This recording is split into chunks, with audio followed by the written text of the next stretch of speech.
Leo Tolstoy की एक बहुत ही प्रसिद्ध कहानी है। कहते हैं कि पुराने रूस में 3 फकीर बहुत प्रसिद्ध हो गए। वे इतने प्रसिद्ध हो गए कि वहां का जो सबसे बड़ा पादरी था उसे उन तीनों फकीरों से बड़ी ईर्ष्या होने लगी, क्योंकि धीरे धीरे लोगों ने चर्च में आना ही बंद कर दिया था। चर्च से लोगों की भीड़ बिल्कुल गायब सी हो गई थी। अब सभी लोगों ने उन 3 फकीरों के पास ही जाना शुरू कर दिया था। वहां का प्रधान पादरी सोचता कि ये तीनों कौन हैं जो मेरे रहते संत बन गए, क्योंकि ईसाईयत में एक प्रथा है कि जब तक चर्च किसी इंसान को मान्यता ना दे दे तब तक वो संत नहीं बन सकता। पादरी बड़ा परेशान रहने लगा, क्योंकि लोगों में चर्च की लोकप्रियता दिनों दिन कम होती जा रही थी। लेकिन एक दिन तो हद ही हो गई।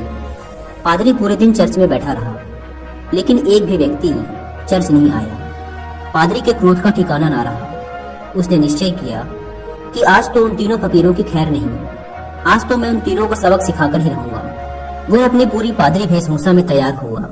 उसने सोने का ताज पहना, हाथ में प्रधान पादरी का प्रतीक वाला सोने का डंडा लिया और चल पड़ा उन तीनों से मिलने।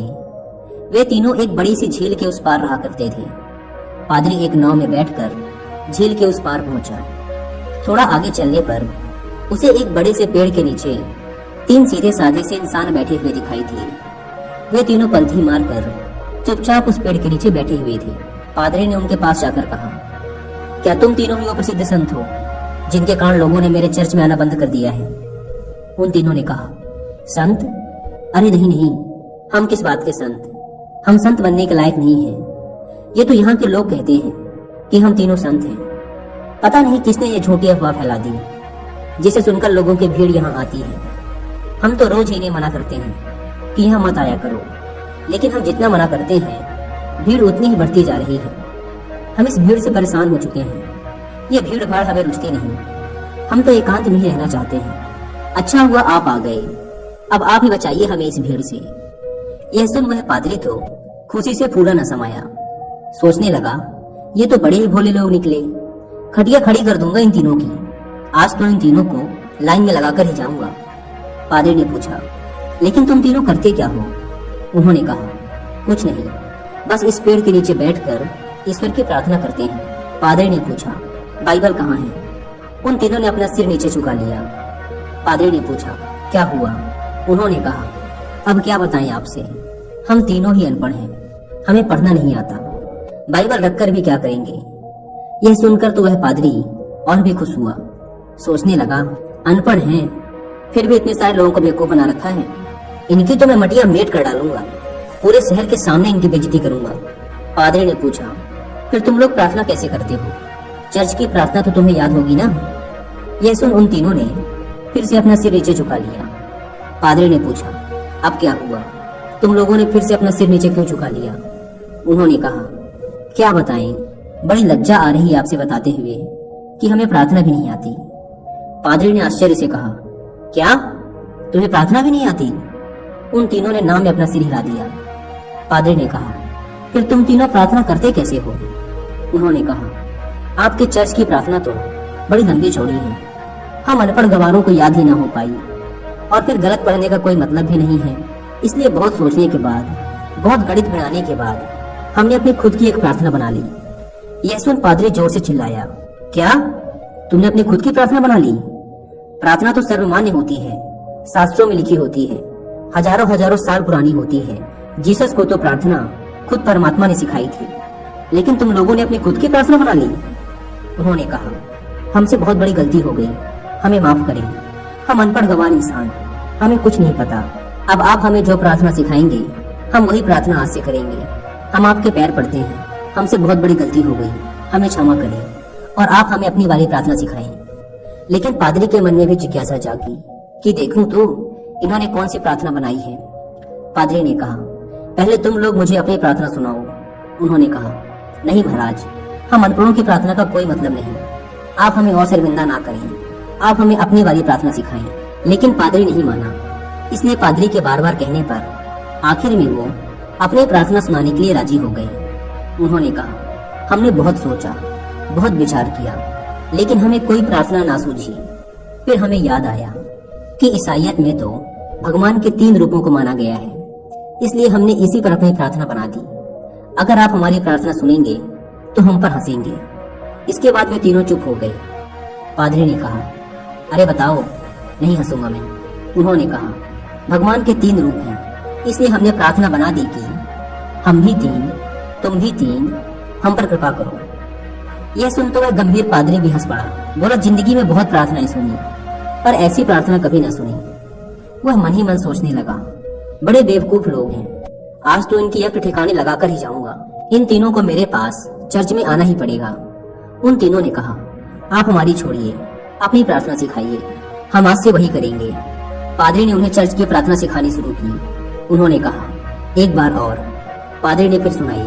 उन्होंने कहा, एक बार और। पादरी ने तीसरी बार सुनाई। उन्होंने कहा, एक बार और, कहीं भूल न जाए। पादरी ने फिर सुनाई। उन्होंने कहा, एक आखिरी बार और। पादरी ने कहा, घबराओ मत, कभी कभी चर्च भी आया करो, धीरे धीरे तुम लोगों की भी जिंदगी सुधरने लगेगी, और अगर रोज आओगे तो यह प्रार्थना भी सीख जाओगे। उन्होंने कहा, जी, जैसी आपकी आज्ञा। पादरी बड़ा खुश हुआ। उसने कहा, तुम लोग डरना मत, चर्च आओ, मैं तुम्हें माफ कर दूंगा और लोगों से भी माफ करवा दूंगा। उन्होंने कहा, आपका बहुत बहुत धन्यवाद, आप बड़े महान इंसान हैं। पादरी ने सोचा, चलो एक झंझट छूटी, इन मूर्खों को तो लाइन पे ले आया। वह अपनी नाव पर बैठकर वापस जाने लगा। नाव अभी झील के बीचों बीच पहुंची ही थी कि पीछे से कुछ लोगों के चिल्लाने की आवाज आई। पादरी और माझी ने पीछे मुड़कर देखा तो उनकी आंखें फटी की फटी रह गई।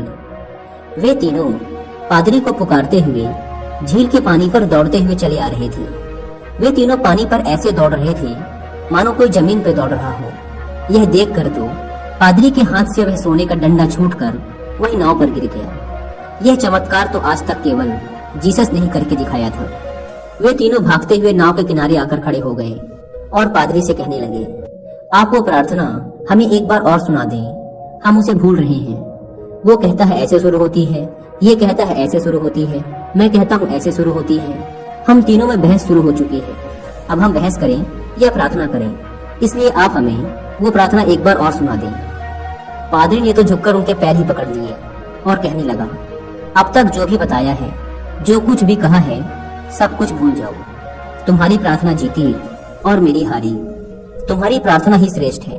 श्रेष्ठ है क्योंकि वह सुन ली गई है, और सच तो ये है कि अब से मैं भी तुम्हारी वाली ही प्रार्थना करूंगा। गलती तो मुझसे हुई है जो मैंने तुम्हारी प्रार्थना को कम समझा, जबकि कमी तो मेरी श्रद्धा, मेरी आस्था में थी, कमजोर तो मेरी प्रार्थना थी। इसलिए आप लोग मुझे क्षमा करें, बड़ा उपकार होगा।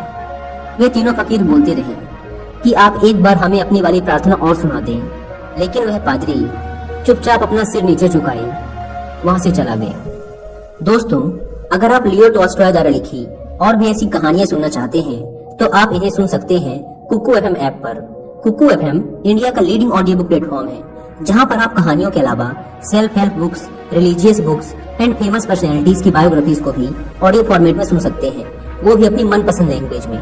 अगर आप प्ले स्टोर से इस ऐप को डाउनलोड करके इसके 1 ईयर का सब्सक्रिप्शन लेते हैं तो वो आपको पड़ेगा 399 रुपीज का, लेकिन आप इसे अवेल कर सकते हैं सिर्फ 199 रुपीज में अगर आप यूज करते हैं कूपन कोड WI50। लेकिन ये कूपन कोड सिर्फ पहले 250 लोगों के लिए ही वैलिड है, इसलिए देर ना करें। ऐप की link description and pin comment पर दी गई है, एक बार जाकर जरूर चेकआउट करें। लियो टॉल्स्टॉय की यह कहानी हमें सिखाती है कि ये जरूरी नहीं कि हमारे द्वारा की गई प्रार्थना शास्त्रों से ही ली गई हो, वो बहुत प्राचीन ही होनी चाहिए, लाखों लाखों लोगों द्वारा मान्यता प्राप्त होनी चाहिए। अगर हमारी प्रार्थना सच्ची है, सच्चे मन से की गई है, तो वो परमात्मा के द्वारा जरूर सुनी जाएगी, फिर चाहे वो 2 शब्दों की साधारण सी ही प्रार्थना क्यों ना हो। उन 3 साधुओं की कहानी से सीखने को तो हमें यही मिलता है कि हम चाहे कुछ भी करें, लेकिन उसे दिखावे के उद्देश्य से ना करें। हम जब भी किसी काम को करें तो हमारी पूरी आत्मा उस काम में उतर जानी चाहिए, उस काम के प्रति हमारा पूरा समर्पण होना चाहिए। अगर हम हर काम को इसी तल्लीनता के साथ कर पाए तो हर काम में हमारी सफलता निश्चित है, जैसे कि उन 3 साधुओं के साथ हुआ था। उन्होंने अपनी प्रार्थना को इतने समर्पण भाव के साथ किया था कि प्रार्थना उन्होंने नहीं, उनकी आत्मा ने की थी। फिर उनकी प्रार्थना इतनी सच्ची हो गई कि ईश्वर भी उनकी प्रार्थना को सुने बिना न रह सका।